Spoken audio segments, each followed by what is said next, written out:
बिस्मिल्लाहिर्रहमानिर्रहीम। अस्सलाम वालेकुम। आज हम फ़्लो चार्ट सिंबल सीखेंगे। फ़्लो चार्ट क्या है?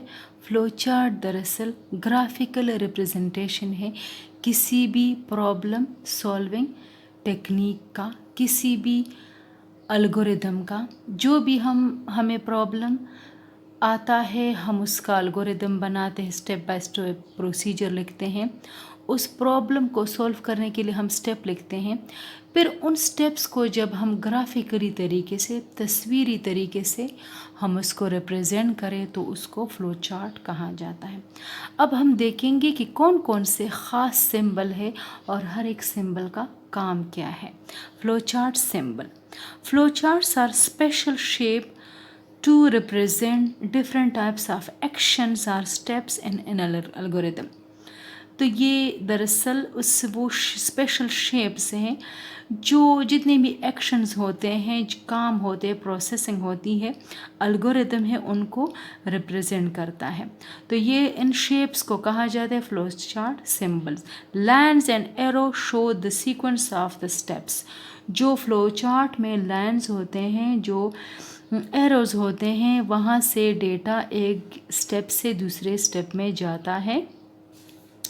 तो ये अब आपके पास मुख्तलिफ़ किस्म के फ़्लो चार्ट सिंबल के नेम्स हैं। इसके बाद हम उस शेप्स को भी डिस्कस करेंगे। तो पहला जो शेप है वो जो एंड और स्टार्ट के लिए इस्तेमाल होता है। हर एक फ़्लो चार्ट का स्टार्ट होता है और एंड होता है, जो रिप्रेजेंट करता है कि this is the start of the flow chart and end of the flow chart.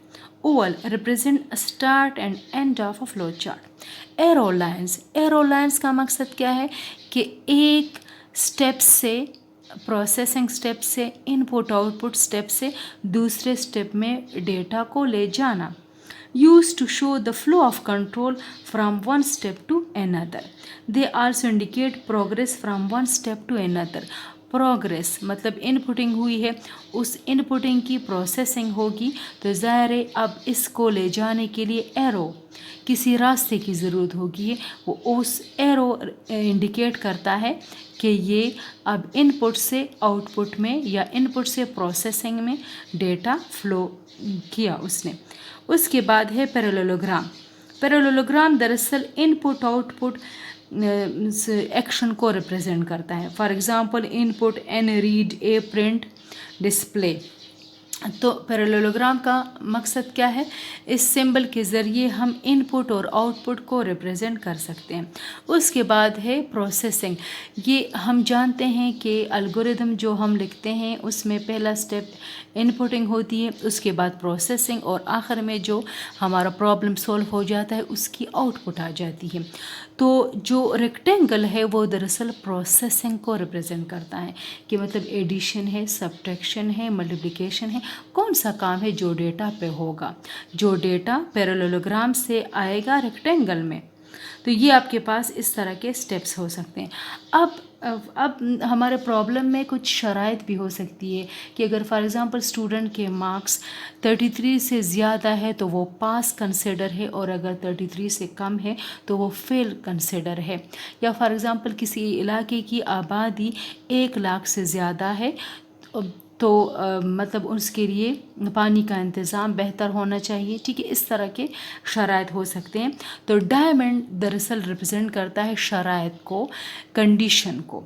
Used when there is a decision to be made or question to be answered, such as yes or no, true or false. The path to be taken is determined by the answer of the for example. तो इस तरह के जो flow chart symbol है diamond का main मकसद क्या है कि वो रिप्रेजेंट करता है कि क्या कंडीशन, अगर ट्रू है तो ये काम करो, अगर फॉल्स है तो ये काम करो। अब इधर देखिए, if A is greater than B x is equal to 10। अगर a बड़ा है b से तो x क्या है, 10 है। ये आपके पास फ़्लो चार्ट सिंबल है। ये स्टार्ट और एंड को रिप्रेजेंट करता है। تو سٹارٹ بھی اسی سے ہوگا اور جو فلو چارٹ ہے اینڈ بھی اسی سے ہوگا. ایرو لائنس جو ڈیٹا کو ایک سٹیپ سے دوسرے سٹیپ میں لے کے جاتے ہیں، کنیکٹ کرتے ہیں. اسی طرح ان پٹ آؤٹ پٹ. پیرالوگرام کا مقصد کیا ہے؟ ڈیٹا ان پٹ کرنا اور ڈیٹا آؤٹ پٹ کرنا. اسی طرح جو پروسیسنگ ہے، جو ایڈیشن سبٹریکشن ملٹیپلیکیشن ہوتی ہے، وہ اس سمبل میں لکھی جاتی ہے. اور ڈائمنڈ جو ہے ڈیسیژن سمبل ہے جو انڈیکیٹ کرتا ہے ڈیسیژن کو. تو یہ تھا آپ کے پاس فلو چارٹ سمبل ہے. امید ہے آپ کو آج کا لیکچر سمجھ آیا ہوگا. اللہ حافظ.